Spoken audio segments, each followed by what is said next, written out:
Today's episode of the Bill Simmons Podcast on the Ringer Podcast Network is brought to you by SeatGeek. That is our presenting sponsor. Buy and sell tickets in 2 taps on your phone. Everything fully guaranteed. If you're a football fan, $20 off your first SeatGeek purchase on NFL tickets. Use promo code BSNFL. Download the SeatGeek app or go right to SeatGeek.com. We're also brought to you by Rocket Mortgage by Quicken Loans.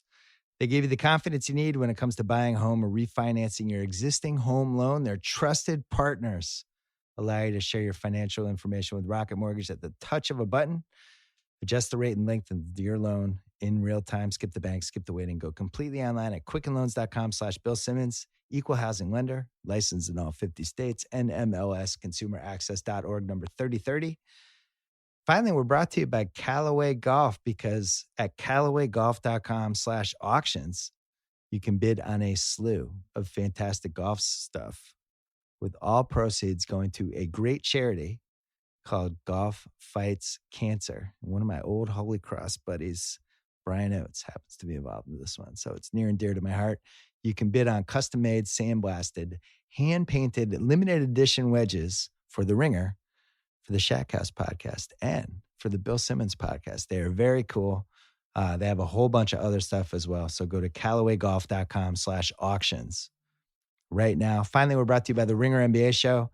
On Wednesday, we did Western Conference NBA over-unders on this podcast. We did the Eastern Conference over-unders on the Ringer NBA show. So if you missed the East, that's where you can find it. Subscribe to it now.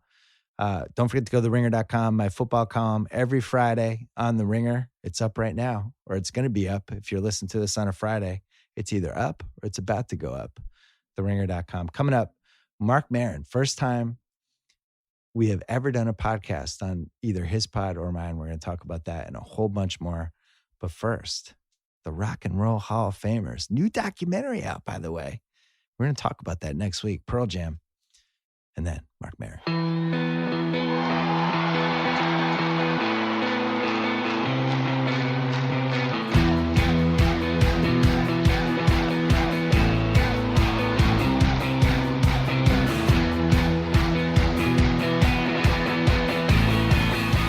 All right, here we go. Marc Maron is in my office. We've been circling each other. Not really, but for years. Somehow, we were like two of the pioneers. Right. Neither one of us would ever go on each other's podcast. I don't think it was, nobody ever turned down. It was more like nobody asked the other. No, it didn't. We never ran into each other. Never came up. Always compared and like brought up in the same articles, but never came up. Different worlds. It is odd though, isn't it? We were like two 70s rock bands that we would tour the same stadiums, see each other like maybe in passing on a bus. Not That's really in about it. competition with each other, but knew the other one was out there and they did their thing and we did our thing. Yeah. Well, I remember, so mine started May 2007 and yours started 2 years after. Right. You were definitely ahead of the game, but it was because of yours. Like my producer, Brendan, was a fan of yours and he was listening to yours like a year before we started. So when we had the opportunity, when it became an idea to do one, you were in his head. He knew we could do it. I didn't even know that. Yeah. The only reason I brought up the dates was it took me like 2 years to even figure out what the hell to do with it. Because initially I would come on and I would just talk NBA with Mark Stein. And then I had Corolla on a couple times. And then after about a year and a half, it was like, this is cool. Yeah. And as in 2009 was really when I started tapping into the potential of having weird celebrity guests and breaking down the JFK assassination, all this stuff. You came on, Corolla came on, and then all of a sudden, all of us started getting great guests. Well, didn't Corolla and that's when I got competitive a little bit. Oh, yeah. Didn't Corolla it's just like, oh, shit, Maron got that guy? Damn it. I guess I did that too. Yeah. And then you sort of accept it, and then you realize, like, well, we're going to have some of the same guests. And then you sort of like, well, how'd it go with him? Yeah. But the thing is, our approaches were so different. I know, exactly. And you didn't listen to me, did you? I didn't listen to you. No, I listened to a couple. I listened to maybe 2 or 3. I listened to the famous CK one. Oh, yeah. But like, so I interviewed Louis a couple times, and it was great, but my interview was completely different than yours. You're coming at it from like you were a peer and you had all this history. And mine was just, I'm a comedy nerd trying to find out. Yeah, you were actually a comic. You grew up with a lot of these guys. That's right. And I knew a lot of the people. Yeah. But now I do more interviews like that. Yeah. Where I have, like I get pitched people and I'm like, well, that would be interesting. Or else I think like I would love to talk to Randy Newman.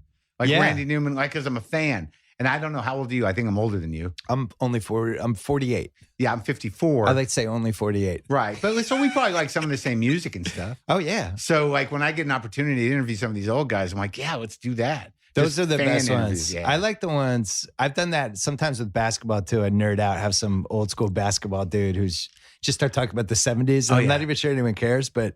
I interviewed Kareem Abdul-Jabbar and I don't know nothing about basketball. So I was jealous of that one. Because he doesn't like me. He doesn't? No. He seems like kind of a bit of a... I'm a Celtics fan. I might have taken some shots at him. Yeah, oh, really? I might have made some jokes. Well, it's funny. I didn't talk about basketball at all. He's a very thoughtful guy. He's one of the smartest athletes we've ever had. That's why when you had him on, I saw that. I was like, well, that was a good one. Sounds like you brought that on yourself. I know. It's my fault. Well, you probably had a couple people won't come on yours, right? Is there... not that I know of because of personal reasons. Right. I think there are people that won't come on mine because they don't want to.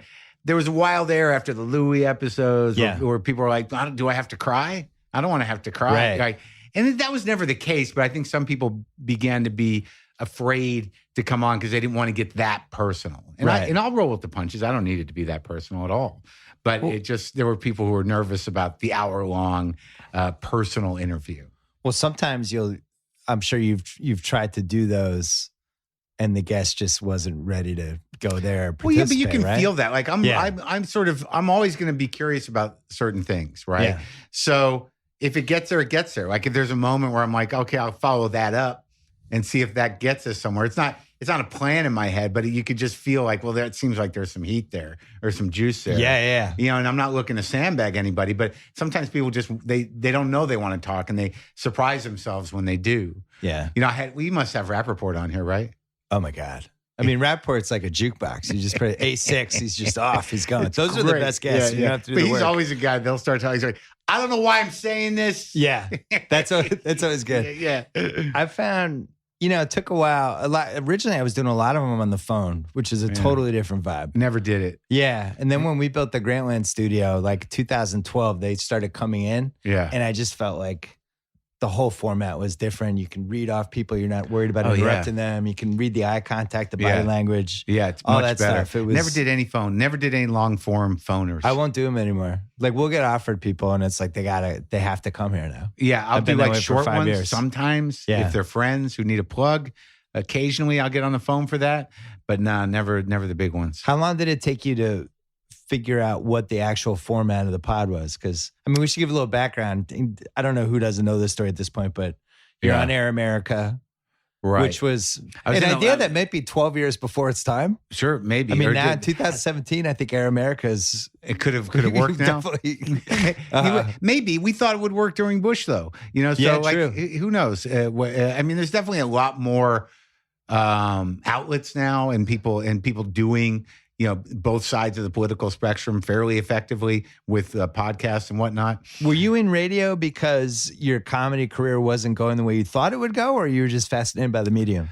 I'd never done it, and I just moved to LA, and I just had been in a deal with Fox TV to write a show. It didn't get picked up, so I'm sort of sitting out here in a new house with a woman I was with at the time, and I got asked to do this thing, and I was angry enough, though not really that educated about politics, but enough of an angry guy and certainly to the left of things to want to be involved in something. And they were putting together this radio network, and I don't know, at that time there was money there. It was more money than I'd ever made in television or any other place. And there was an opportunity to do something new. I remember when Carolla got fired. I've been buddies. I worked with Carolla on Jimmy's show, and we've been friends all the time. And, he was coming on my podcast, and I could see his wheels turning with it. He was so all we do is talk for an hour, and then it goes out in the world and people hear it. And really the moment he got fired, he was like, I think I can do this podcast thing, and I think I can get paid for it, and it could be my career. I'm sure. When did you hit that point? Well, that was because he had the radio behind him, all those years of radio. Right. Like I was coming off of, I'd done a bit of radio, and then by the time when we started this, it was like the last version of Air America. They had very few shows on the air. There was kind of a ragtag bunch of people involved, and we were doing a streaming video show there. Me and Sam Cedar. Wow. Yeah, we pitched it and I needed money. I was in the middle of a divorce and I was not in a good place. So they stepped up with the money. They gave me enough money up front to shut the divorce down. And it lasted about a year. Nobody watched it. We couldn't get people to watch us on streaming video. That idea was 5 years too early. Yeah, it's still a little early in a way. Maybe 5 years early right now. Yeah. And then we were fired and they didn't kick us out of the building. And I said, well, what are these podcasts? I know Kroll is doing one. I know Kevin Smith's doing one. I know guys I know like Jimmy Dore and a couple comedians that started dipping into it. Yeah. And Jim Pardo. And I didn't know what they were or anything, but I'm like, why can't we do that? Did you envision a world where you were going to get paid? No. Brendan and I had been working with him since he was like 24 at the original Air America. Yeah. And he came back in the fold after he'd been at Sirius for years, a real radio production whiz. He's really the brightest guy I know. And him and I said, can you figure out how to put this stuff up? And the only thing we knew is we were going to put them up Monday and Thursday consistently because we knew we needed it to be consistent to build. So when did the ad thing start happening for you? Well, we carried over. Because I remember at ESPN, I was going crazy about them not being able to monetize the pod at all. No one knew how to do it. Yeah. And there was only a couple of options. You could either, have a like closed off, like put a paywall up. Yeah. But then you can't build your audience. Your audience is going backwards. Yeah. You can't do nothing. And then we didn't really have any concept. And for the first year or so, the shows were different. The first few we did in the hijacked studio at Air America after hours. Yeah. And there were segments. There was the general idea of WTF was that would be a theme of the show. You had more segments back then. Sure. There was like some segments were evolving. There were multiple guests. There were sometimes people would hang out with me in the studio. The first 12 or 15. Yeah. There's me and this guy, Matthew. Like it was like radio, a little closer to radio.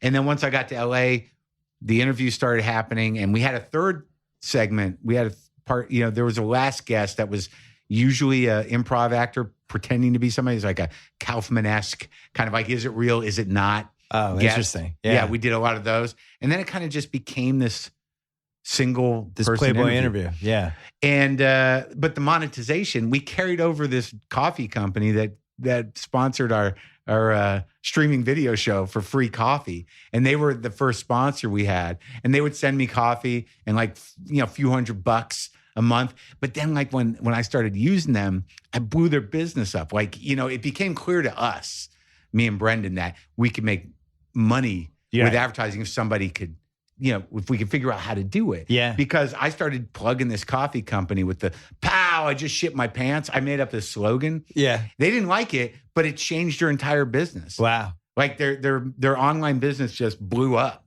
What was the coffee company? Justcoffee.coop. It's in Madison. Okay. They're roasters, kind of organic or free trade roasters. And we did it on Air America when we did the streaming show. We did it for coffee. We didn't even do it for money. They'd send us coffee and we were like, great. I remember, so I signed a new deal with ESPN in the beginning of 2007, and I started doing the pod like 4 months later. Yeah. And they were like, yeah, it's cool. It's going well. But I didn't know if it was going well, and I had no idea it was monetizable in any way. And then I remember about a year and a half in, maybe even a year in, they sold the podcast, this ESPN channel they'd done on Sirius. And all of a sudden my podcast was part of that channel, and they're promoting it in the press release. And I'm like, on Sirius? Yeah, and this is we're talking 09 maybe. Yeah. And I'm like, wait a second, you guys, now you're promoting this podcast. So I was like, I want to get paid for this. So then we started that, and then it eventually evolved. I remember I had a presenting sponsor, but the whole mid-roll, like, doing mid-rolls, pre-rolls, that really wasn't until 12, 13. That's when you started doing them, right? Well, we started doing, we had sponsors that we would get. We were using some, Brendan knows better than me, but we were using some terrestrial agencies. Yeah. And we were getting like Adam and Eve, Audible. Oh, yeah. I remember Corolla had a couple. Sure. Corolla had a couple shaky ones. Yeah. We tried to vet as possible. We didn't get into much trouble. We got out just under the wire of that DraftKings thing. That, Yeah. And also, that was funny. What was that? We did our last ad for Chipotle. Right before the disease. Right. Yeah. And the tagline was like food without question. Yeah. I was like, I think there's some questions. I think we have some now. But just coincidentally on both of those, we were done with the run. We haven't gotten into too much, into any real trouble with bad advertisers. There have been times back in the day where like they wanted us to the man grate. Remember that thing? No. I think that's what it was called. Man grate? Something like that. It was like, it was this piece you put on a grill that on the top to make better steaks. Okay. And, Corolla had it, and, some of the dude shows had it, and they were like, you got to do it. And I'm like, I told Brendan, I don't think we can sell this. I don't think this is my people. My guys are not grillers necessarily. I mean, I'm sure there's a few, but I don't think we can move it. And the guy was like insistent, he's like, just do it. Here's the money. And we ran like one ad and the guy freaked out like, I didn't sell anything. And we were like, just take the money back, dude. But now, with mid-roll but we were using, like I said, some of the people that were still dealing with terrestrial. And now I think the whole business must have shifted. Yeah, we're last exclusive 3-4 with years. mid-roll now. We are from the beginning. Yeah. That was the way to go. Yeah. Yeah. When did people start inviting themselves on the podcast? Like about a year in? People like, what do you mean? I don't know, guests, or you get PR people like, hey, so-and-so's got a new movie coming up. They'd love to come on. It was still pretty much, people pitching to us and to me directly. PR started coming around, I guess. I don't know what year that was, but it felt like it was still friends of friends for a good few years. And then we started working with bookers. So that, just because then we could reach out easier and then we could get pitch people easier. Because I sort of tap out. I mean, I don't know everybody. A friend of a friend, three friends away. It's harder to get people. Well, you had everyone from your generation, right? That's right. And the older generation. Your generation was a great generation. It was. Of comedians. I mean, it was really all types of. Yeah. And because I didn't make it with all those guys, I knew the younger generation. Yeah.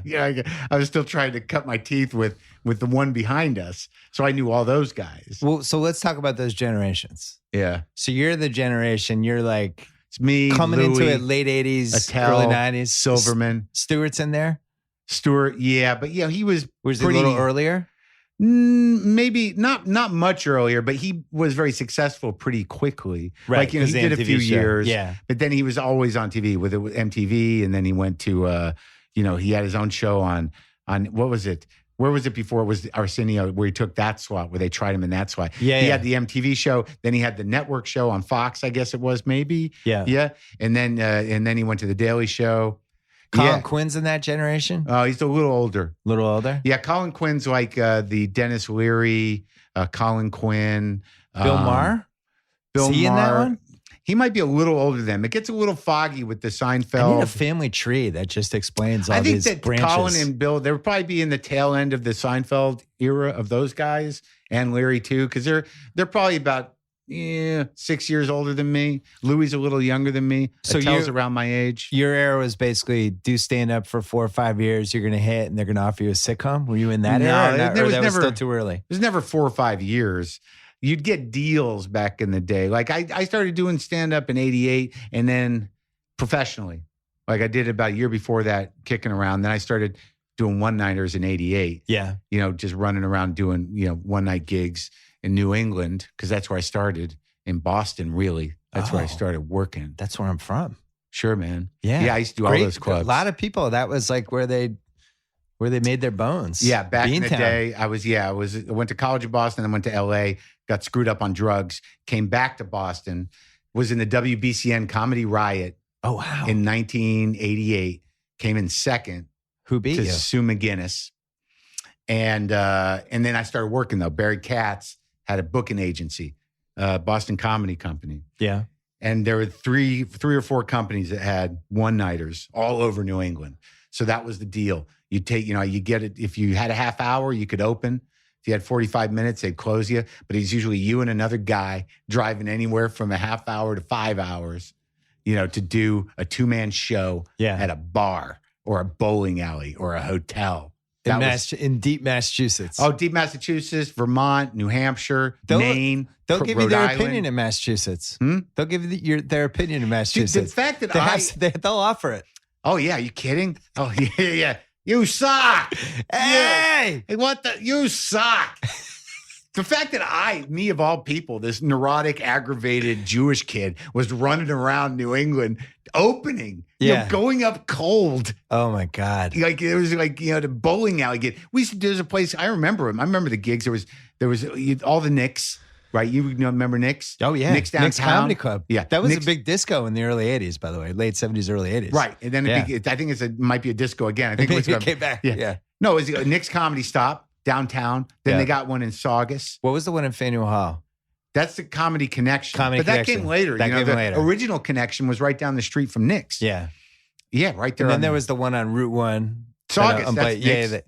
But there's also the Tower of at the Tower of Pizza. There's a Giggles Comedy Club that Mike Clark books. Right. Lenny Clark's brother, Mike, has got Giggles on Route 1 in Saugus at the Tower of Pizza. Lenny's in the Marathon movie and has like 10 scenes and like 30 lines. He's good. Yeah, he's good in it. Does he play a cop? No, he plays like a father-in-law or like really? an uncle. Like he's in the family. Well, he's good. If we need a guy who sounds like he's from Boston area. He's like the go-to guy. He's a good actor. His brother's a nice guy. It's so funny. Mike Clark. You want me to do the reads with you or do them after? What do you got? I got Casper. You've probably done Casper in your day. Yeah, they got a new mattress, I hear. Yeah, obsessively engineered mattress at a shockingly fair price. Yeah. Supportive memory foams. Yeah, but an award-winning sleep surface. Are you plugging the new one? Yeah, the new kind. I don't know if I have the new kind. I know that it's 100 nights risk-free in your own home, and if you don't love it, they'll pick it up and refund you everything. I have one. They're good. Oh, I have Brendan one too. Has one. You got one too? I know they understand the importance of truly sleeping on a mattress before you commit, especially if you're going to spend your third of your life on it, right? They offer free shipping, returns to U.S. and Canada, over 20,000 reviews, an average of 4.8 stars. They mailed me a mattress, I think 2.5 years ago. It's been great. Been using it. Started sleeping better. Made me feel stupid. I didn't care about my mattress sooner. Now you can get $50 off any mattress purchase by visiting Casper.com/BS. Use offer code BS. Terms and conditions. Or depending on who you like better. There's a offer code WTF as well. Oh, you can put in both. Buy two mattresses. Yeah. We have good offer codes, BS and WTF. Those are easy to remember. Where'd you live when you lived in Boston? I lived a lot of places. I went to BU. Around like downtown? I lived on Carlton Street in Brookline, just over the Boston border. Okay. Right past Park Drive. Yeah. Off of Beacon. And then I lived for a couple of years in Somerville, Davis Square, in an attic for a while. Square. Yeah, before it was anything. It was still pretty filthy. I was living in Boston in the 90s when Davis Square was starting to become a thing. I was there when they opened Red Bones, but that was all. Red Bones. It was like, hey, barbecue. Whoa, really? Where? Yeah, Karen. I knew Karen, and was it her husband or the boyfriend's name, Bob? That I remember when they opened that place, but that was it. It was still like just Dunkin' Donuts and the weird cafeteria and that strange restaurant that opened at 2 a.m. Denny. What was it called? Denny and Chips or something weird. But you must have been back to Boston the last couple of years, right? It's totally different. There's a million restaurants. Yeah, I play at the Connection. I play at the Wilbur. Yeah, there's all kinds of good stuff there. When you're doing stand-up, you'll disappear for a while, then you'll start doing it again? Like, what's your schedule? No, I'm always doing stand-up. Always? Yeah. It's what I am, really. Because you started acting the last 4 years. You had your own show. Then this Netflix show, which was excellent, by the way. I really liked it. You like it? Yeah. You like it was really good. I think, you know what? Wrestling fans like it, which is like the best we can hope for. Well, if it passes their test, we're good. And the lead is fantastic. Allison? I love her. I think that's a really hard part. It's really hard, dude. You almost have to strip yourself of the way somebody would normally think, well, I got to look good, and she just doesn't care. To be ambitious, earnest, and desperate, and still be charming, right? It's hard, dude. Yeah, it's not supposed to be a likable character. No, very close. Yeah, and she is, and it's great. I love working with her. I like working with all of them. So that one's coming back, right? Yeah, we start shooting in a couple weeks, on the 16th, I think. The guy you played in that, based on a real guy? Not really. You just kind of made him up? Because like when they told me, I got the part. It was I was surprised. I wasn't really. I was not half-assing the audition, but I didn't think it. Yeah, I didn't care one way or the other. Yeah. But I knew I could play that guy. Yeah. And I sent in we did a video on my phone, and I got cast off a video we did on my phone. But I was told that my character didn't know anything about wrestling, so I did not watch the documentary on the original Glow, and I didn't do any real research on wrestling. I just. I chose what I wore or how I was going to, I got the get up. I knew what I wanted to smoke, how I wanted to smoke, how I wanted to do coke, Right. Because the guy's got coke problem. And it was funny because I told the showrunners, Carly Mensch and Liz Flayhive. I call her name is, why is it so difficult? But I went up to them. I'm like, look, I know how this guy does coke. He doesn't use vials. He does it strictly out of a bindle that he's made out of the corner of a magazine. Like he does it with a key or a pen top. There's no artifice, man. This guy is just a user. It's part of his life. It's like food. Yeah. Just that's how I want to do it. And they both just sit there. They looked at me for a second. They went, we're so glad you're here. Because I knew I did coke like that. So I'm like, I know how this guy does it. Jesus. So I didn't know. I didn't know it wasn't based on a guy. I did recently watch the Glow documentary. So I know there's a guy, it's sort of amalgamation of a couple of guys, but I just made it my own. And people always say, like, he's doing this guy, or he's doing that. I mean, I didn't do anybody. I didn't study anybody. Did you, other than that, like that stuff, were you thinking, this is a type of character I've never played before, I want to create this type of person? Or you just kind of meandered? And I knew he was like, I'm no genius actor. So I knew he was somebody within my wheelhouse of experience. But he's also like a scumbag, though. He's a scumbag, but like, I knew that, but he's also a loser. Yeah.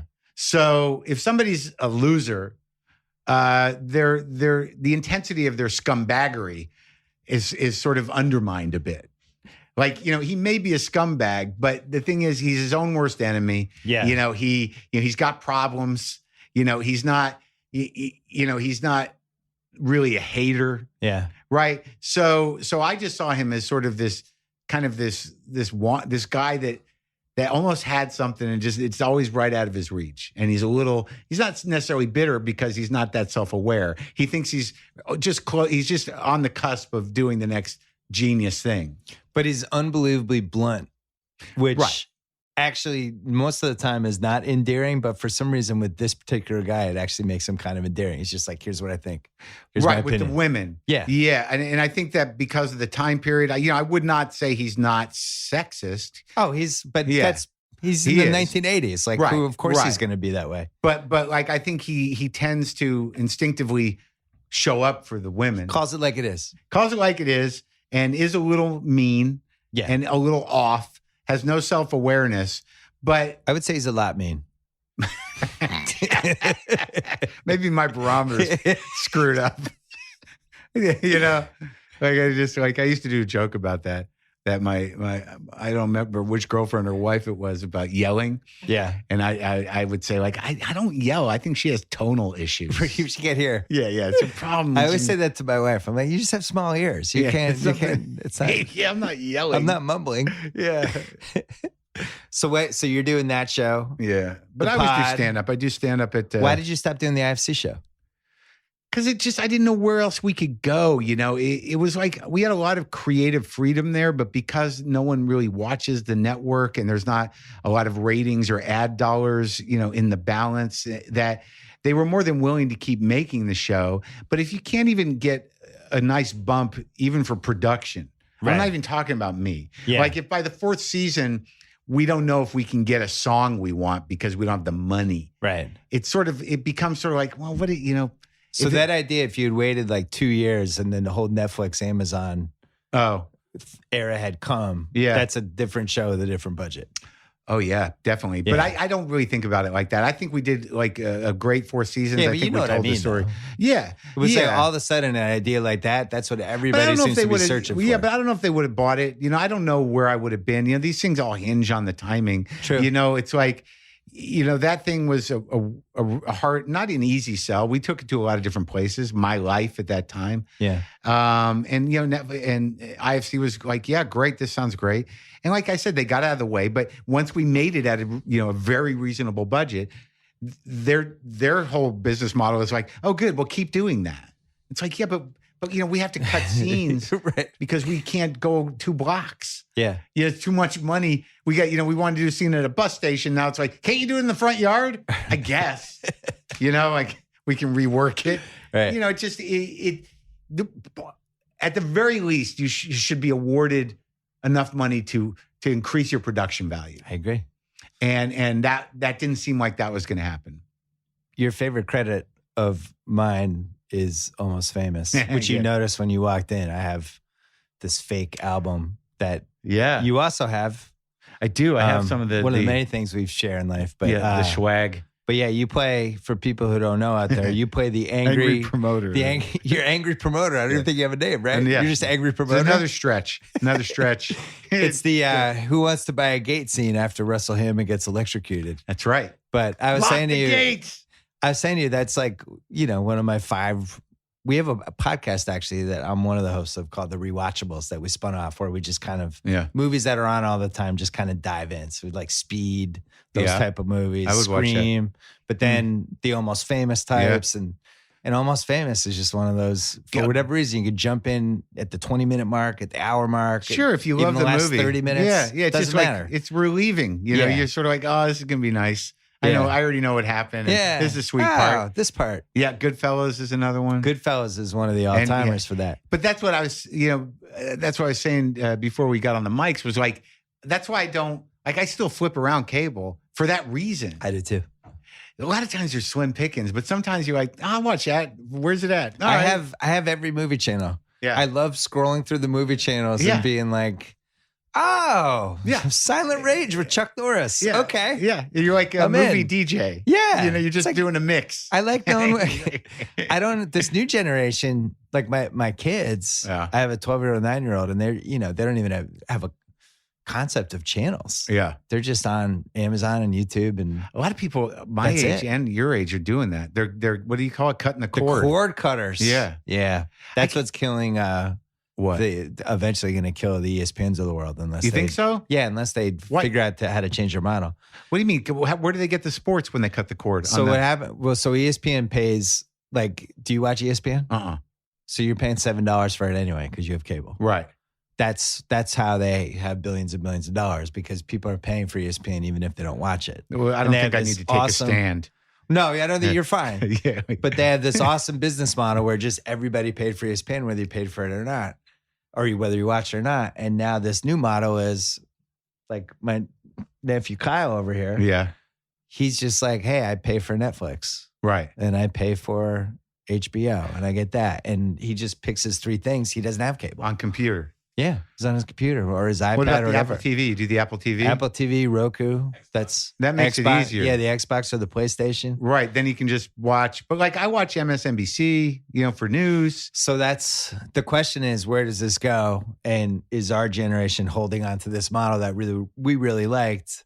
But this, as his generation gets older, they're just going to move that model out. I still I have this weird comfort thing in my brain that if I go home and I turn on my TV and, things are on, there's some part of me that thinks, well, somebody's operating something out there. The world hasn't blown up yet. Right. There's a guy, who's making a decision in a booth. Yeah. He's putting this on. Thanks for running this film, pal.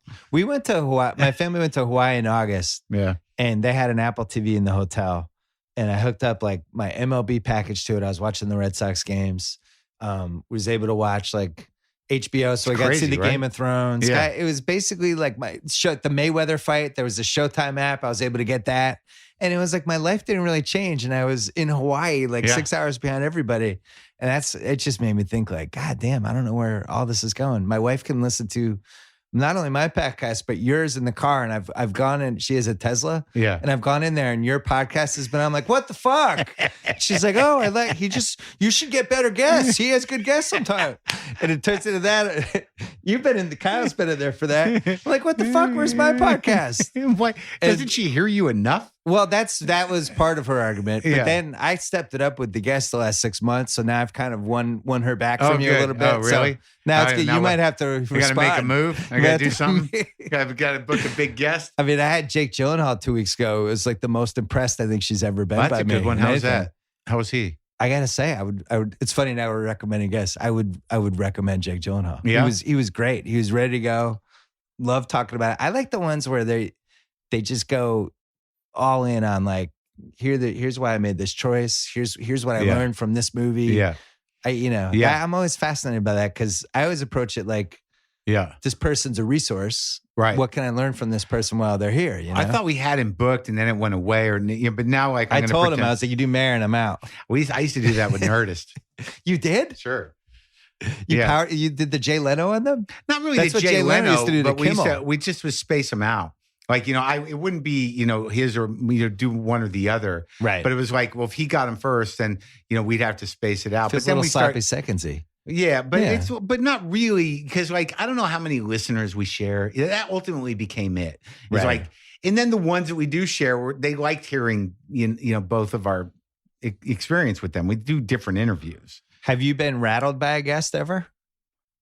Sure. Yeah, I'm rattled in the sense that like I don't know how it's going to go, or it might not be going well to begin with, or like I didn't. You make assumptions about how something's going to go, and they you trust they either trust you or they don't, and you sort of trust that they know why they're there. But a lot of times that doesn't equal flowing conversation. Right. It's almost like improv. Yeah, definitely. I never did improv, but I can imagine if like the trust isn't there, you're screwed. Well, like Neil Young comes in and like I knew from when he came into the house that he liked me. He told me. He brought his little 70-plus-year-old posse, and he was looking around my house and he's like, I like this guy. I'm like, well, that's good. But I didn't know he was notoriously hard on interviewers, and I didn't do that kind of research. I thought we were going to talk about amps and stuff, and I got an amp that he uses, and I bring him out there and I'm like, you probably recognize that amp. He's like, nah, I don't think so. And I'm like, oh no. Oh no, here we go. So like, he wasn't being mean. He was just sort of going to make me work for it, whatever was going to happen there. And I don't know, we got going. I got him laughing and got him talking about bullshit, and it was fine. It was great. I don't know, like a lot of my interviews, they're not really interviews. I don't like calling them interviews because sometimes they're like conversations. Yeah. Well, it's just sort of like, I don't know what, we ended up talking about stuff, but he also was talking about how he's doing Pilates and, whatever. And you must know, like, if the guest doesn't give him much, then you kind of go into comedy mode a little bit more. Well, sometimes you start people carrying it. Well, yeah. Yeah. Sometimes they'll overcompensate. Yeah. They become an audience. It's not that they're not giving much because they're being, cagey or something. Some people just don't talk that much. Like, they're not used to doing an hour. It's not a common thing. Don't you feel like the guests have a better sense now that they know what they're in for? They do, yeah. I feel like the last 2 years, that's changed for me. Sure, so but 2009 through 12, the people be like, oh, wow, we're going for more than 15 minutes. And I'd be like, yeah, it's a podcast. Yeah. That's what we do. And now, like, they come, like, I know a lot of people may not listen to mine regularly, but I know that some publicists say, like, you should listen to a couple. So they'll come in and be like, oh, yeah, I listen. Yeah. And they're like, oh, and then they'll tell me, they'll mention two, and I know that, like, that's the only two that they listen to. Or they listen to, like, two just to scout you. Sure. Almost like in sports to make sure they had a sense of where it was going. And a lot of them are like, no, listen to the Obama. Yeah, Obama here. Right. Yeah, like that definitely was, that's gotten me a few guests, I think. Hey, if Obama did it, yeah, I can go do it. Yeah, and you caught him at a nice time, too. When he was still president. I had him in 08, and ESPN blocked it. Which what do you mean? Almost caused me to quit. They Spring of 08. Yeah, because it was like past the point of equal time and all that stuff. Mm. And I took it really personally because I'd only had the podcast for a year, but podcasts were just this nothing format for years. Yeah. And had no real equity at all. And then it was like, this guy might be president. He wants to come do a podcast. Yeah.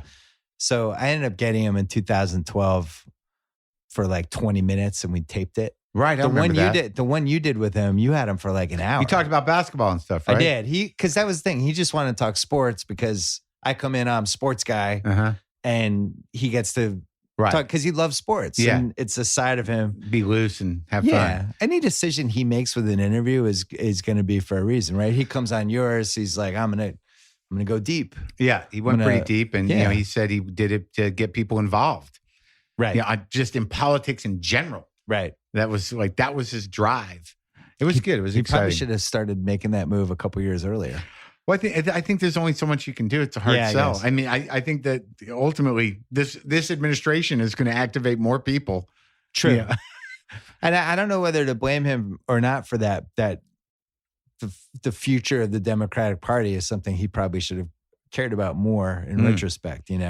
I think if he had known the possibilities, maybe around 14, he probably would have started grooming people and pushing people and maybe trying to get people some reps. I don't know. I bet he would have done that differently. If it's his job to do that, he is a standard bearer, but I mean, I don't know that it's his job to get a bench going. I mean, that's sort of the DNC's job, and somebody should.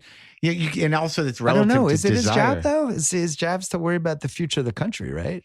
Future of the country, the future of the party, sure. But like, I think he's, when he's in the presidency, right? You would think that the machine in place was supposed to sort of, find, the field. And like, I don't know what the field is. But he must have known the DNC was a disaster. He must have dealt with them and gone, oh man.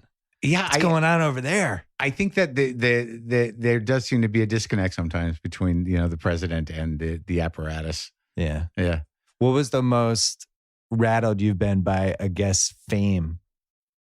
Because I have a story for this, but I'm interested to hear what your story is. Well, it's all personal, right? Like my heroes, like Keith Richards. I was pretty rattled. Oh wow, and I did it in New York, and I was, it was a road one, and I'm a huge fan, and I was completely beside myself.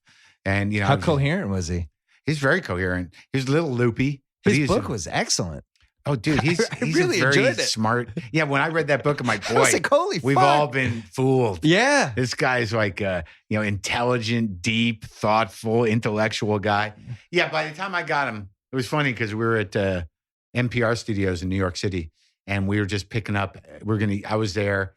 This is my only window to do it. Yeah. And he was doing morning edition. Then they were going to let me piggyback in the studio after that. So we go to NPR, and it was just funny. We're waiting. We're in the waiting room, and I meet Keith's people, and they show me he has a green room request even for a daytime, radio interview. Great. Well, it's just orange soda, like Orange Crush and vodka, little vodkas and blood. Can I have some blood? Yeah, do you have any he must blood have done back that there? before he left the house. But it was orange soda and vodka, and so I knew that's what he's going. That's what he's up to. And that should be called the Keith Richards. It now. should be the orange soda and vodka. That should be. It's called the You're Keith. absolutely right. He should have a drink named after him. Definitely, yeah. But so we're in there. We're waiting till he's done in there, and some woman's running around the office going, "He's smoking a cigarette. He's smoking a cigarette. What do we do?" Oh God, there's nothing you can do. Just let him Keith do Richards, yeah. But it was cool, man, because like I went in there, and he was kind of juiced, and he was funny. It was funny. I had him laughing. And I smoked my first cigarette in 10 years with him. Oh, you came out of smoking retirement? Yeah, because he threw a cigarette at me because I was playing with one. I told him, let me have one, just play with it. I knew I wasn't going to start again because I was doing the lozenges. So I didn't feel like I was going to start smoking it, but I thought if I'm going to smoke a cigarette, it should be with Keith. How many cigarettes? What was your cigarette stretch? Age 15? Yeah, 14, 15 to... All the way to when?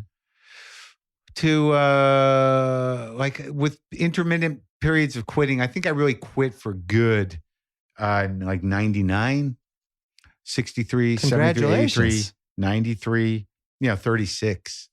And then I was on lozenges for like a decade. And I just got off Never of those. stumble at like a wedding after 8 drinks? No, I had one when my divorce was finalized. But again, like my second divorce, I had one then. But no, I was doing those nicotine lozenges for years and I loved them. And I just gave them up about 6 weeks ago. So I got nothing.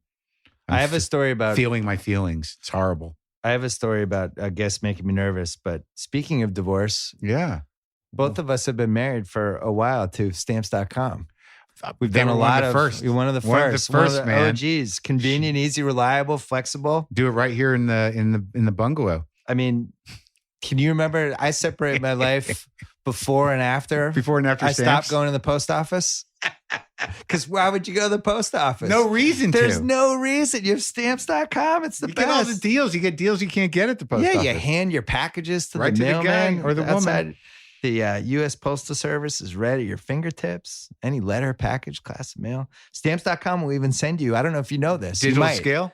Yeah. You knew that. I did know that. Yeah, they'll send you digital automatically scale. Calculates exact postage, helps you decide the best class of mail. Print out your labels. We have a variety of codes you can use for this special offer. You can use the BS. Is there WTF? Sure, there WTF is. code's good. A 4-week trial plus postage plus a digital scale without long-term commitments All you have to do is go to stamps.com. What do you do when you're at the top of the homepage? Do you remember? Yeah, you click on the microphone at the top of the homepage. That's what you type do. in your offer code. You type in BS. You can type in WTF, whatever you want. That's stamps.com. Enter BS or WTF. They Sign don't up care. today. Yeah, they don't care. They're just happy you're there. Stamps.com. Never go to the post office again. So I had Charlize Theron. Oh my God. Here 2 months ago, sitting right there. And it was the only time I've ever been nervous at the start of a podcast because she's so cool and she's just so stunning. And like we had a couple people in the office, all of us were just like zombies. And then I had to start the podcast and she just sits, crosses her legs, she sits back and she's just kind of sizing everyone up. And I'm like, and I just had nervous energy and I hadn't had that in like 8 years. Because it was like, I'm sure she does that. She's so used to seeing men just turn all gooey in front of her. Every day. And another nervous man trying to talk to me. But she was awesome though. Yeah. I would recommend. She seems sharp. I'd like to talk to her. As a guest. Yeah, I don't, who have I had lately that made me nervous? I always get nervous, to be honest with you. Really? Unless I know the dude, or the woman. I do generally I'm like, I don't know. Do you do an hour? I usually go like an hour, 15, hour 20. Right.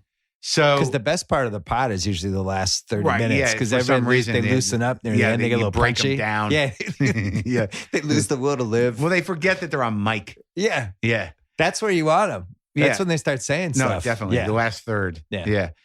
But I always get a little nervous because sometimes you're like, does this person even talk? Right. You don't know. No. If they're going to talk for an hour and a half, who knows how that's going to go? I'm pretty careful with who we book. No, it's more like, I got to say, like a gut feeling. Like, I remember they offered us a couple of Fast and Furious 8 people. Oh, yeah? And they sent us a list. Who are those people? Well, it was like basically everybody. And the actors, and I was like, actors can be tricky. Well, I saw Kurt Russell and I was like, yes. Yeah, sure. Absolutely. There's history there. Kurt Russell, of course. That'd be great. So we taped with him. It was like 10 a.m. and he comes in. He's Kurt Russell, famous movie star. Sure. Smelled like he just had a smoke. Was holding a coffee. It was like everything I wanted from Kurt Russell. It was like, this is it. Comes in, big hang, talked about his career. We went through his IMDb, went through his movies, and he was just fucking Kurt Russell. It was great. Oh, but I'm sure he was thrilled. Yeah, he loved it. Yeah. We talk about Escape from New York. Oh, yeah. All these old movies, the 80s. Sunrise? Oh, of course. I love that movie. Yeah. Yeah. He loved it. It was great. But sometimes you just kind of know. It was like, of course, Kurt Russell's going to be good at a podcast. Well, yeah, especially if they're willing, and there's a whole generation of artists that don't get the respect that they used to or that they deserve. Yeah. So, like, if you give it to them, they're like, yeah. That's like, And then there's other people, like, I've had musicians, though, primarily, where, like, I had Roger Waters, right? Oh. Yeah. But he comes in, and he's like, I don't want to talk about the past. Okay. What do you want to talk about? Right. A lot of them think they're doing their best work now. And that's like, well, that's great, but you don't want to talk about Pink Floyd? Yeah. Guy in Pink Floyd.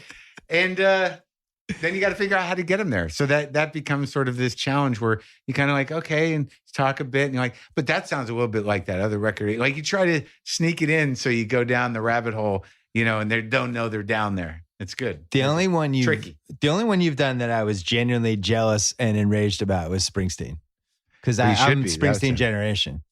Yeah. Yeah. And I am too, I think. That was I think the second concert I ever went to. And I've just been with him the whole time. And you caught him at a really cool point of his career when he was starting to talk about stuff and be honest about stuff and revealing things that I'm very we didn't happy. really know about.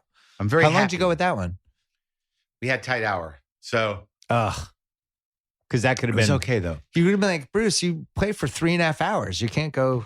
Right. You can't go an hour and a half. The good thing about him, that thing is like, I respect the guy, but I'm not a lunatic. Do you know what I mean? Like I'm a lunatic for Keith Richards, and you can hear it in that podcast. Yeah. I'm just You're like a fanboy. But with Bruce, it was like, I respect the guy, but like, I'm not, I don't go, he didn't define my adolescence. Yeah. So, and I read most of the book before I got there, which was helpful. And I didn't like the thing about Bruce is that his public persona is pretty cool.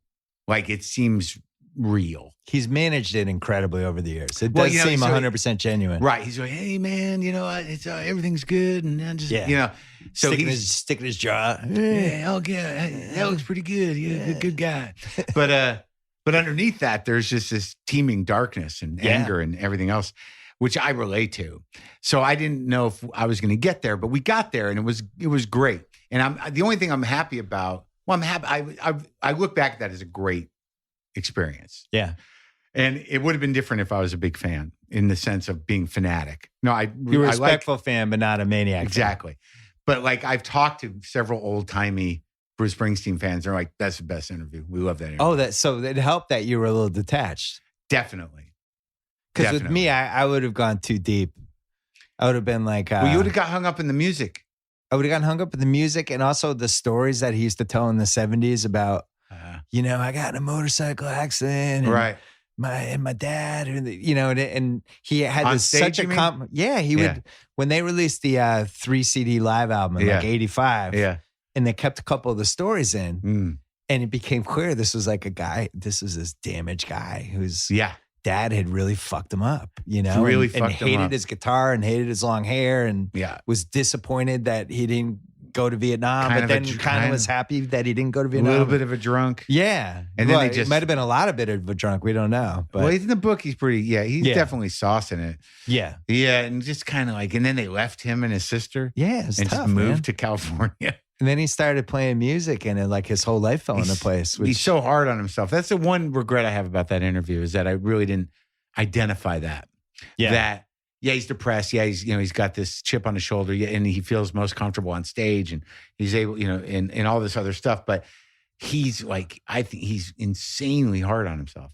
Like he's a real perfectionist. You just like because I just didn't put it together that that's part of that. That's part of that. You know what? Bad dad shit. Right, but you know what nailed that really well was the Defiant Ones documentary. Definitely the iodine part about. Did you Bruce. read that book? Did you read Bruce's book? Yeah. Yes. Oh, you did. The one from Yeah, the new one. Yeah. Yeah. But the iodine part and the thing about how he would just make them play the same thing over and over and over. Give it to me again. Give it to me again. Yeah. Give it to me again. And I don't know. That was cool because I don't think Bruce gets enough respect for being just a maniac with how he put out his music. Too much. Maybe now he's almost not the too same. much. Yeah. Because then like if you think about it, the way that Born to Run comes together is that obsessiveness. Yeah. And it paid off. But like at some point, it just became him and his guitar for a few years there. Yeah. Where I'm just going to do folk music. Like Nebraska was like, he must have exhausted himself. Yeah. He's doing songs about serial killers. Right. But there's no layers of sound that, he's managing these mixes. Yeah. With all those dudes. He must have needed a little bit of a break. But he kept it dark. He kept it a little, dense, but maybe he just needed a little break from the board. You haven't dipped into the whole like hip hop world with interviews, have Not you? much. I listen to hip hop, but I've reached out, I think kind of half reached out or tried to get Kendrick. And and there's people that I like. Kendrick's on my list too. Maybe we should just interview him together. Okay. Kendrick, if you're listening, we'll do it'd be an interesting thing. Do a three man. Two white guys arguing over who has to ask the next question. It'll be awesome. It'd be great. How can you turn this down, Kendrick? We'll put a beat behind two white guys clamoring to ask you a question.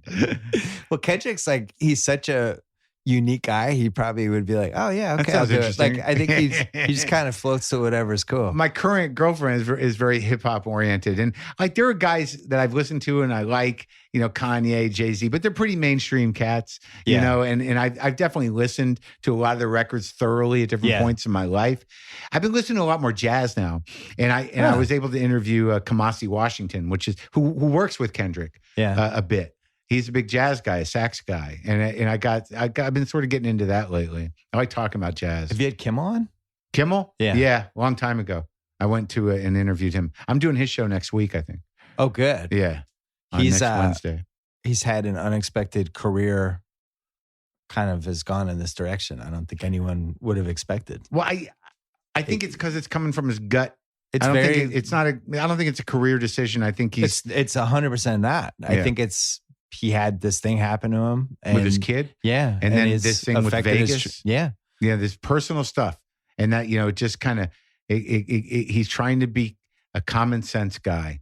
Right. And applying that to people's needs and what politics is supposed to do. The cool thing about it is this was always why Letterman was indispensable, even after he had lost interest of his in his day-to-day show, which really was the last 20 years of the show. But every once in a while you needed him. Yeah. And I'm happy that Jimmy filled the void. Letterman's like one of my all-time dudes. But, me too, man. But he just, he checked out after once Leno passed him. That was it. I guess so. I felt like after the heart surgery, he kind of, became a different guy. Yeah, I agree. Like he became softer and less give a shit. Like there's a fine line between, there was the checking out, but then there was a little later, there was I don't give a fuck anymore. Yeah. And that was good. Yes.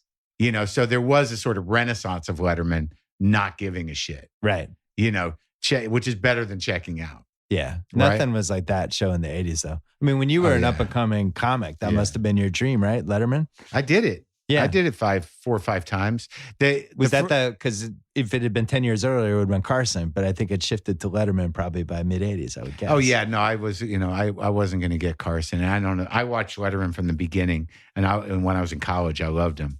And that was the grail. And I didn't know if it was going to happen for me. But my first Letterman, that was a very exciting day.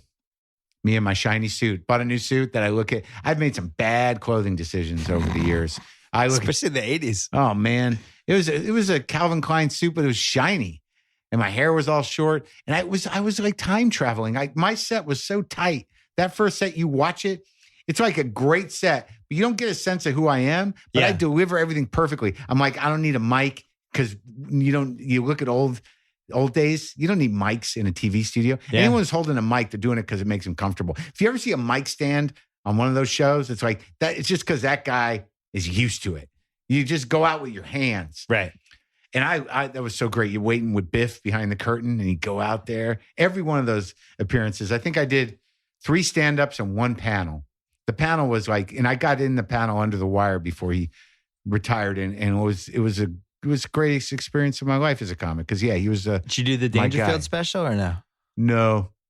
Because that was another one that became a thing. That was like the Young Comedian special. Yeah, the Young Comedians. Yeah, no, that was before my time. I didn't really start. I started doing TV pretty soon after I started, like a couple years in. But it was those basic cable shows. Evening at the Improv, Caroline's Comedy Hour. MTV did a few. MTV half-hour comedy or something. I did a half-hour HBO special in 95. But there was always a lot of those comedy on the road. I used to love those. Yeah. They were cranking those out for a couple of years. They were always a half hour. Yeah. I remember... That was my favorite Janine Garofalo ever. I'd shot with her that week. That was like the best half hour she ever did. Yeah, it's great. We did it the same week. It was weird. It was me, Dana Gould, Garofalo, Mencia, Dana. I already said Dana Gould. Bobcat on a sort of his revival. Short-haired Bobcat, not too weird Bobcat. Got not too weird. Where Bobcat. do you see stand-up comedy going? It's great right now. Where does it always go? I don't know. It's one of those things that it's like stand-up comedy and roasts are just like cruise ships sailing through the ocean. They never really get affected. There's a big sort of, there's a lot of people claiming to be comics now. There's a lot of outlets. Yeah. There's a lot of comic produced shows. There's a lot of alternative venues. But ultimately, the people that put in the work and put in the time and pay their dues, there's a lot of great comics out there. And, sometimes there's something that never changes, but there's something that always changes about stand-up. There's certain archetypes that kind of fall into place every generation, but yet, and there's certain oddballs. But to do the job and to do it well, it's a rare thing. And there's a lot of good fucking comics out there. So in sports, we always talk about who is the GOAT, who is the best ever. Oh yeah, compare this guy to that guy in each sport. In each sport. Yeah. Definitely like football quarterbacks, basketball players just in general. Running backs. Isn't that quantifiably determinable though? It is and it isn't, because you're comparing like Michael Jordan to Bill Russell to LeBron James. They're in 3 different eras. LeBron, the science and technology now, he can play 20 years. Jordan played basically 13. Right. Russell was gone in 13. And so it's tough. There's stylistic elements. The styles are different. There's also like people who invented things. True. And now like everybody shoots 3-pointers. Back in like Bill Russell's day, it was very center driven, stuff like that. Who do you think do you think there's a GOAT of stand-up? Like everyone kind of agrees ever. that's the Michael Jordan of stand-up? Because it doesn't seem like there is. I would think that you could probably get consensus around Richard Pryor. Wow. Okay. I really think that, most comics would put it there. I would think. And, but it's still like you can go further back. Like the guys that I loved to watch when I was a kid were guys like Buddy Hackett and Don Rickles and Jackie Vernon. Yeah. I liked watching those old roasts. Yeah.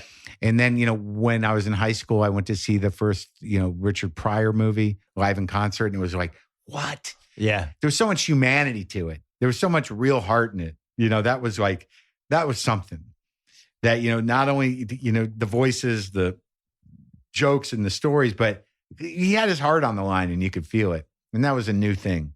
I think it was a rare thing.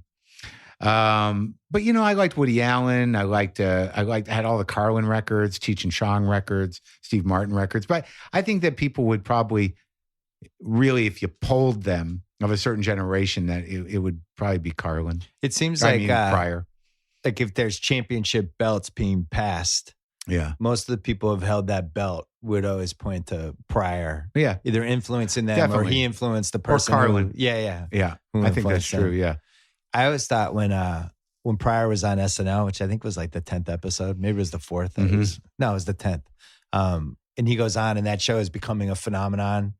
And he's almost like the network doesn't even want to have him on. Oh, yeah. And then he's on there, does the head-to-head sketch with Chevy Chase with the racial slur that gets worse and worse. And, and the I always thought sketch. that had to be one of the most, he does Samurai, he does The Exorcist. Yeah. I always thought that has to be considered one of the most exciting hour and a halves in the history of television. Yeah. You catch this Pryor literally at the perfect point of his career in life. Yeah. On this show that is about to become this institution, but hasn't yet. And it's just like they cross paths. Yeah. And then he was never on again. Yeah. We both interviewed Lorne. I mean, your interview was a lot different than mine. It was? Well, because you were more... You had some stuff to resolve with him. I had to get some closure for the first 15 minutes. Did you get it? I did.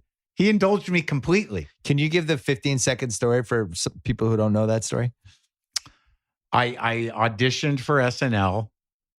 God, what year? It was the same time Tracy Morgan did. Yeah. I was put through the whatever. What is that saying? Put through the ringer? No. I jumped through the hoops. I auditioned at a stand-up club. Then I auditioned in the studio. And the rumor was that they were looking for someone to replace Norm. It was 95 or something, whenever. And that maybe I'd get update or like update guest or whatever. And then I got the meeting with Lorne, right? And I was probably a little buzzed, and I waited for a couple hours. It was me and Tracy Morgan, where I remember his hair was very shiny. His hair was like perfect fro. Tracy's was. Yeah. He looked so clean. And I go in, and there's this weird kind of like Lorne's looking at me. I'm a little cocky. I don't know what I'm supposed to be doing there. And Steve Higgins is there. Yeah. The head writer. And there's a bowl of candy there that I remembered to be Jolly Ranchers. And, Lorne does this thing where it's like look me in the eyes. You can tell a lot from someone's eyes, like just weird shit like that. He's like, then he goes off on this thing like, people go to the zoo. The lions are scary. The bears are intense, but the monkeys are the comedians. Everyone likes the monkeys because they're funny. And I said, like, yeah, I guess if they're not throwing their shit at you, something like that, trying to be clever or whatever. You didn't like that? And I don't remember really, but I remember taking a candy, and then like he shot a look at Higgins, and I thought like I'd failed the candy test. Like that in my mind, if I hadn't taken the candy, like I put a lot of paranoia. So like you've thought about that Jolly Rancher ever since. Right. So that, and then like when I met Lorne, he said it would never have been a Jolly Rancher. It was Tootsie Roll. It's always a Tootsie Roll. And I'm like, okay. And he goes, and then like he said it had nothing to do with the candy. He said like, oh, we've only got a certain number of spots. You didn't fit. Well, he just gave me all the closure I could want. And then we talked about him for a while, and it was nice. He ended up inviting me back. Like I talked to him for an hour. He hadn't engaged me. He said, if you're still in town, come back tomorrow if you didn't get what you need. So I went back and did more with him. So it was pretty thorough. And I got the feeling that, this is a guy, He produces a television show. He's been in that building for almost 40 years. And he does it every week. And he loves it, and that's his job. Like, no matter how powerful or rich he is, he's still that guy wandering around those halls, engaged in that job. He's a television producer. He's not God. Right. And an incredible judge of talent, which I think the producer part, but then also seems to have this uncanny ability to be this person's going to go this way, and I'm going to attach myself now. Yeah, all that stuff. Yeah. And, I told him I was still available, if the job opened. No, Could you have written for a TV show like that? No, I didn't want to be a writer. You never would have done that, right? No, I never wanted to be a writer. Would you have done it as like try to get in the door and then eventually try to be on? I didn't know how it worked. I just thought I would be on television. Yeah. I thought I would be on SNL somehow. I thought that I would maybe have a shot at Update or at least one of those sidekicks. I didn't know how any of it worked. I didn't know how anything worked, Bill. Could you have pulled off Update? At that time? 96? 95, 96. I don't know if I would have had it together enough. Yeah. I probably could have pulled it off. I probably would have done it. What kind of demons wouldn't have been my best self. What kind of demons were you fighting in 1996? It wasn't so much demons. It was like just this constant sense of insecurity. Like, am I funny enough? Am I good enough? Does my hair look right? Am I wearing the right pants? Whatever it was. I wasn't out of control drug-wise or booze-wise, but I was, angry and defensive. And, I had thought that was my style, that like, this is how I am. And I think it was all defense mechanism. It was all insecurity. You know what else makes people insecure? When they don't have the right website. No kidding. What do you recommend? Squarespace? Yeah. How'd you know? I don't know. Just took a shot in the dark. Just completely randomly, we've had 3 of the OG sponsors or the sponsor of this one. Whether you're planning to start a business, change careers, or launch a creative project, you should absolutely be tackling your next move with Squarespace, widely used by all kinds of people and businesses. Squarespace gives you the ability to create an online platform with which you can make your latest goals into a reality. I'm sure you've done this years ago. Sure, we are. If you want to see a great Squarespace site, you can go to WTFpod.com, and they have done our entire site. And it's very easy to make all of your own adjustments and update your sites. It's just, you just drag and would you even say with a click of a mouse, you can do it? Click of a mouse, you can change everything, Nothing to install, patch, or upgrade ever. Award-winning 24/7 customer support will help you no matter how hard or easy your problem may be. Start a free trial today at squarespace.com. Use offer code BS or WTF, to get 10% off your first purchase, plus a free domain. Again, that is squarespace.com. Offer code BS or WTF. Yeah, either or. Glad you brought that up. What's your biggest career regret? My biggest career regret? Yeah, if you had one do-over, I'm giving you one do-over right now. Press reset button, you go back and do something over. What would you do? Oh, that's a good question. Thank you. Like, I've gotten so much into the brain of not thinking about that stuff. You know what I mean? Because you're going forwards, not backwards. Well, there's nothing you can do about that. You know what I mean? Yeah. And I like, in retrospect, I don't know that I was driven by a certain amount of righteous spite, because I was watching my peers succeed. And I never understood the business. Yeah. I never understood, making friends. Yeah. Being a diplomatic politician in the business world. I just knew I wanted to be a stand-up. And I knew that guy just got something. Why didn't I get it? Yeah. And I fought for a lot of stuff and I got a lot of opportunities, but I don't think I was really ready for any of it. Righteous Spite would have been a good name for the podcast. If WTF was taken. I don't think that's welcome to Righteous Spite with Marc Maron. I feel that's not appealing to anybody. Righteous spite, bitterness, oddly righteous not spite entertaining. Works. I would say the internet is full of righteous spite right now. We're in the righteous spite era. It's not. It doesn't feel good, dude. It doesn't feel good. No, it really doesn't feel good to be at the spite end of it, and ultimately, it doesn't feel good to be that guy. I'm trying to think. What did I really blow? Like, I can't really blame the SNL thing on myself. Yeah. Maybe there's some girl you screwed up with. I don't know. Oh, you mean you could go anything? I'm giving you a do-over on anything. A do-over on anything? Yeah. You don't have to take it. It's a big question. I don't know why I thought of it. I just came out of the Squarespace and. Oh my God!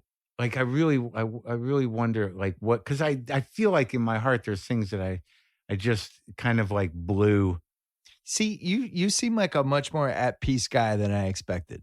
Oh, yeah? Yeah. Took a while. Yeah. I think the lack of nicotine and the lack of coffee is helping me in this area. You gave up coffee?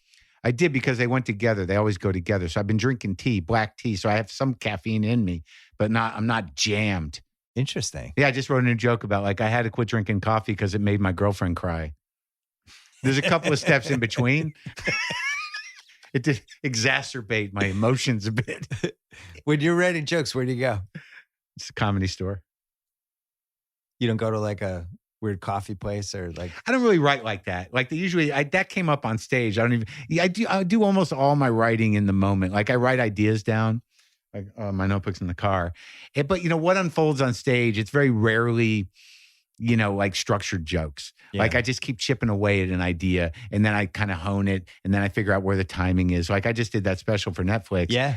And I must be good at this, because that's the weird thing about doing the podcast is a lot of people got to know me from that. Yeah. And they didn't know my stand-up. So now they, and I've been doing stand-up a long time and it's pretty solid right now. Like that thing I did for Netflix, a new one, Too Real, it's really the best thing I've ever done stand-up wise. But I'm heading into that, the week of taping, they want 70 minutes. They think that's the best amount of time. And I'm still at like an hour and a half.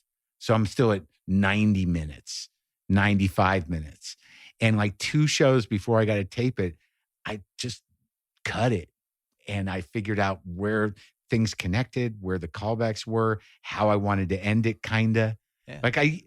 That was the thing about that is that like I used to go real loose to protect myself from failing. Like, it's just like, just keep it loose, and that way you just give them a lot, you know what I mean? But these last 2 specials have been very tight.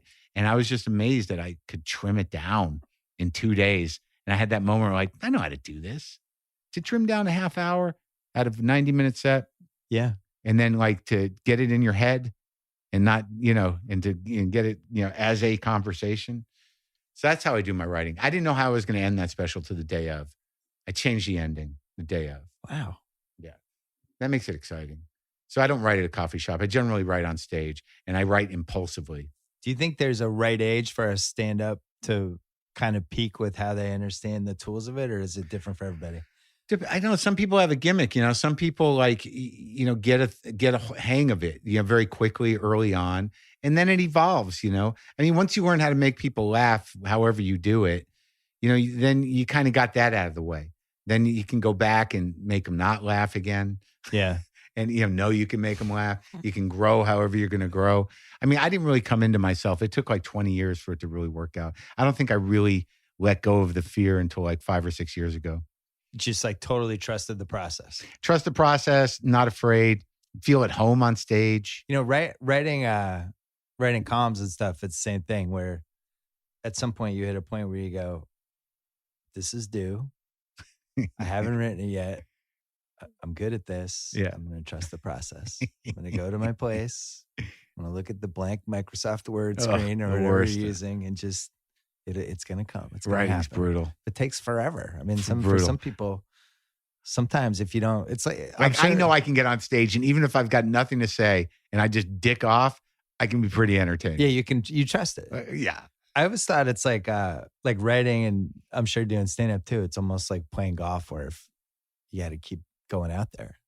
You can't. You have to. You can't. I can't. You can't disappear from stand-up for a year and a half and then just come back and turn it on. I can barely do 2 weeks. Yeah. Yeah, that's about the most I do. Like I'll go out tonight. I go on the weekends. It's like going to the gym, go to the comedy store. And now that I've like just finished that hour and a half, I've been doing about an hour a year, hour plus a year for the last, forever.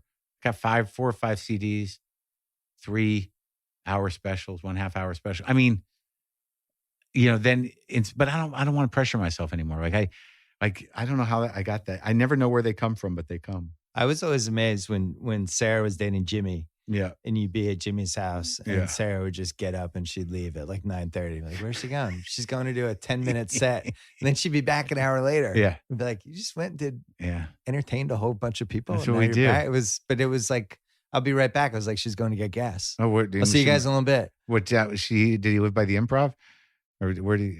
No. Yeah, he lived, this was when he was living like in kind of Hollywood Hills, like Burbank-ish. Right. So it was like 10 minutes down wherever she needed to go. Yeah. Just hop in the car and go. So a little bit of a drive for me, but I'd go. Just part of the job. Do you think, is it fair to say all stand-up comics have to be slightly damaged in some way? I don't know. I used to think that, but after talking to almost all of them, I don't know if they're like necessarily damaged any more than other people. I do think they have a sensitivity or something. There is like, I don't know what compels somebody to like, I never thought I had a choice. I wanted to be a comic and that's what I was going to do. And then I was a comic. I didn't have a plan B. I didn't think of anything else. That's what I was going to do. Yeah. Like what causes that stupidity? I don't know. Right. But I don't know that they have to be damaged. I don't think that's necessarily true. One of the most famous pods you did was Robin Williams. Yeah. Because he had this whole side that people just knew him as go on Letterman and he's just this ball of energy the whole time. And then you actually went deep with him. Yeah. And people are like, whoa, that was in there? Like it was almost like they didn't know. Yeah. But you should have known because some of them, but some of the movie choices he made, he was clearly, like Garp. Good Will Hunting, like he would make certain movies where he scaled it all the way back to obviously show. Yeah, it was kind of interesting that last bit of that interview. He had some struggle with booze and drugs. Yeah, and then he had relapsed, and then he had this other problem. With he had some sort of degenerative illness that he was looking down the barrel at. But that conversation, it seems to be one of the only ones with him of that ilk, right?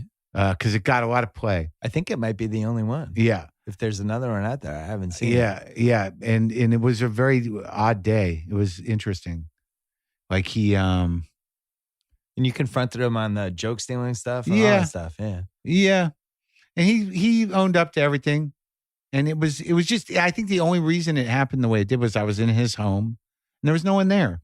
Like, I mean, like the thing is, like, if I was Robin Williams and it was me, you, but he saw that guy sitting there, he would need to make that guy laugh. What's his name? Nephew Kyle.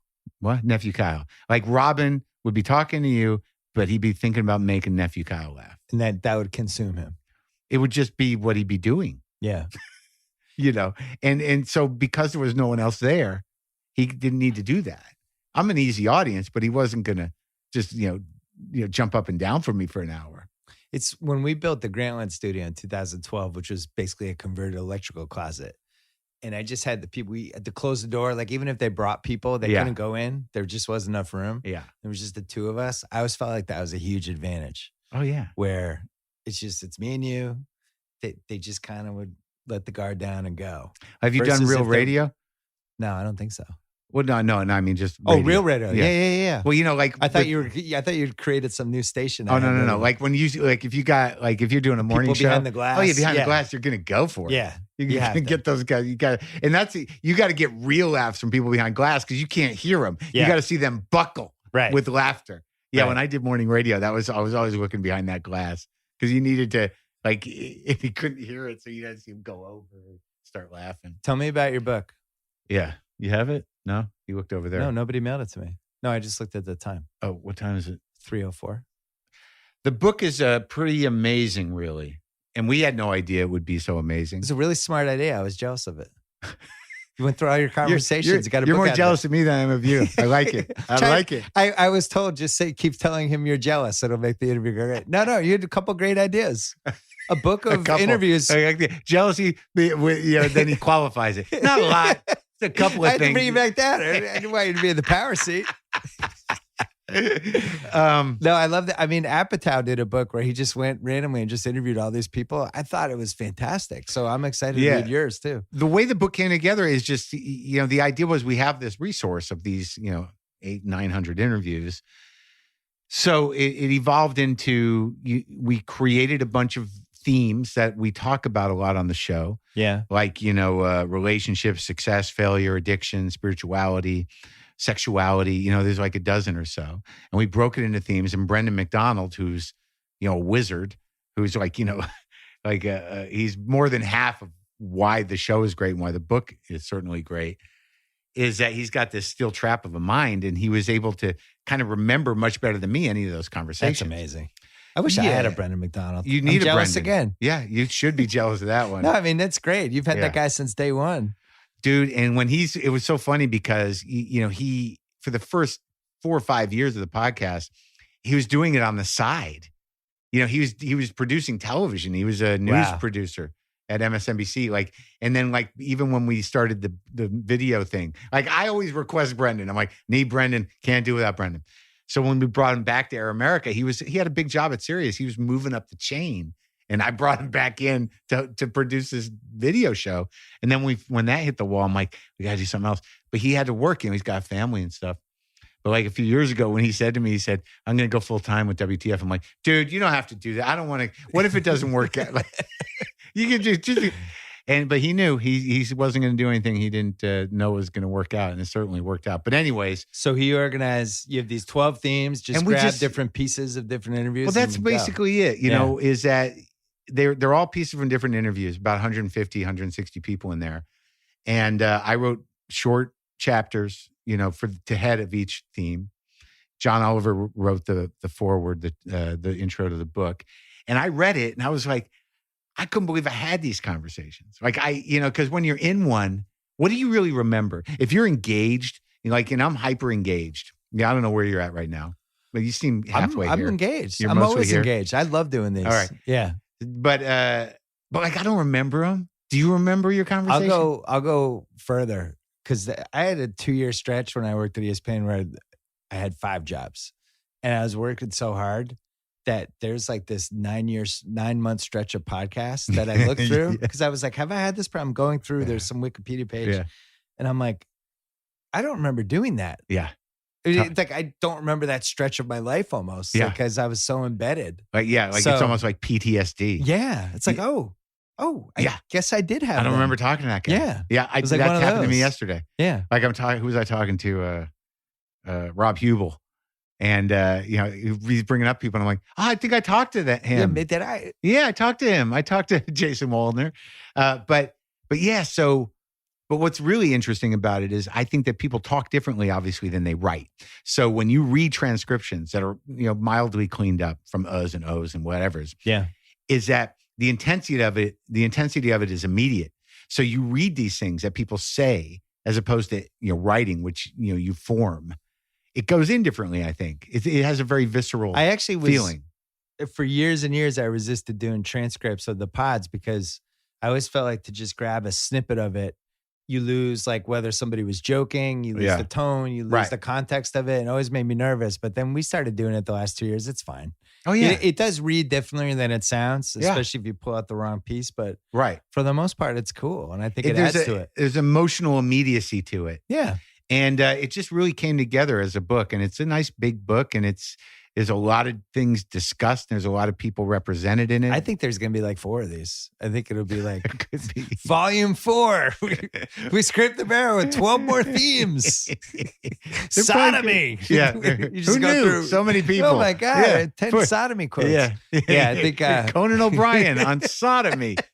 That was not in the first book. No, I think 900 interviews, at least an hour each one. Yeah. It's a lot of stuff. You definitely have a lot of material. Yeah. Well, yeah, I wish you transcribe everything. Nah, we usually will tell somebody after, one of the great people that works for us, like, hey, grab this one section and write that part out. Oh, not the whole interview. Like in retrospect, one of the things I regret, not the big one, not the biggest one, but like it's like so many things are talked about, and if I was able to create a bigger operation, all the things like it would be nice. And I think Brendan's sort of on top of it. But a lot of times people are like, what was that book you talked about? Because like I'll talk about books and movies. And it would have been so easy just to have an index of shit for each show, what was covered. With your Amazon offer code? Well, yeah, but we never did that. Yeah. That was the other. Do you do that now? No. We don't do it either. But it was like free money, wasn't it? Yeah, it seems like it. Corolla's been doing it forever. But he's the only one that does it. Who else does it? Well, Corolla will do anything. Yeah. I mean, he really will. That was always a selling point. 13 Corolla's different podcasts. Yeah, Corolla can't be the role model. No, we never did that. And it seemed like it was an easy thing to do, but not just for the Amazon thing, just so as a resource. Yeah.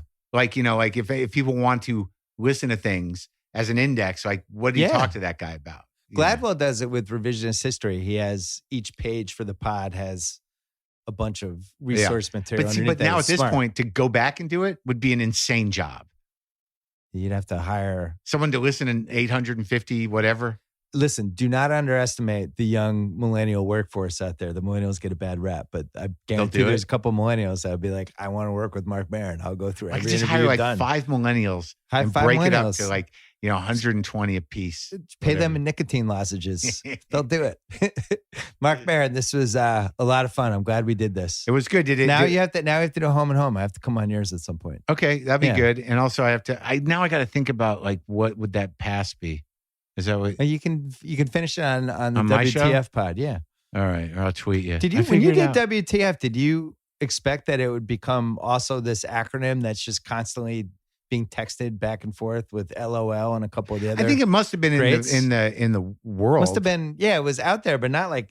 Yeah, it probably was out there. I mean, like I certainly didn't invent that. No, I'm not saying you did, but it's a ubiquitous acronym, and you got in early on. It's a great name. Well, my concept was that like it seems to be the most important question. That the philosophical question, Yeah, that's it. Norm Macdonald had the wait what that I always thought was a really good one. What is that? That's from his podcast? No, when he did the I think he'd always done it in general, but then when he had his sports show on Comedy Central, they had a whole section called Wait What? Oh. And the way he did it always made me laugh. Because I just did a joke on my special where I think that I want if I'm going to die, I want it to be quick and painless. And I kind of like my last words to be like, wait, what?